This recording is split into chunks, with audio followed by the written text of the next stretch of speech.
And let's face it, all of us feel like a failure at some stage in our lives, and we feel like some part of what we are doing should be better, could be better, must be better.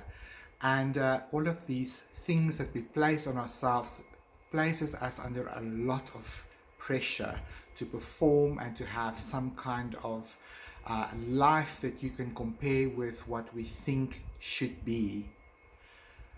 Living life like the Joneses or whatever the case. That's a lot of pressure to put yourself under, right? So when we do this breaking in of a canvas and we label these things that trip us up, that keep us awake at night, that freaks us out, that robs us of our energy, of our joy, of our power, it can be a little bit daunting, and it's quite an experience and a moment when you write it on a blank canvas with paint of all things. It feels so permanent, right? But fear not, there is a process and there is definitely a journey ahead. So as we continue with this first layer, we're going to now switch over to a different mindset. I want you to take one of these limiting beliefs or attitudes or situations that you feel comfortable enough to deal with today and make that your focus for today's exercise. And you can repeat this exercise for all of these limiting beliefs and ideas and attitudes, situations that you have mentioned on your canvas. But take one so that this is not an overwhelming process. So as we continue, I want you to take your canvas and make sure that it is completely dry. This is one of the things of the 4-layer technique that I'll be teaching you today, that you must understand.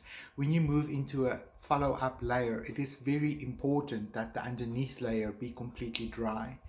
This is one of the joys and advantages of working with acrylic paint, is that whatever is dry on the underneath, you can paint another layer on top of that. So this is why we say no previous art skills or techniques is required, because the medium that we are working with is very forgiving if you just allow yourself to play at the canvas. Right. So for the next stage of our process, and we are still dealing with layer number 1, I want you to take your canvas and I want you to completely flip it on its head, like so. So this does two things for you. Number 1, it confuses the left brain a little bit. The left brain wants to make sense of everything. It wants to understand everything, and it wants to label everything.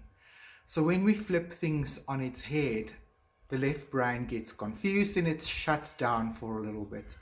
And the right brain, which is where we want to work today, is able to just continue being in flow, spark new ideas, so that this brainstorm that we are now going to explore at the canvas is able to flow a little bit better, because upside down letters is a little bit confusing to the left brain. So we're literally taking those limiting beliefs, those wrong attitudes, and those drama-filled situations, and we're turning it on its head, because right now we're going to claim our power back from it. And how do we do that?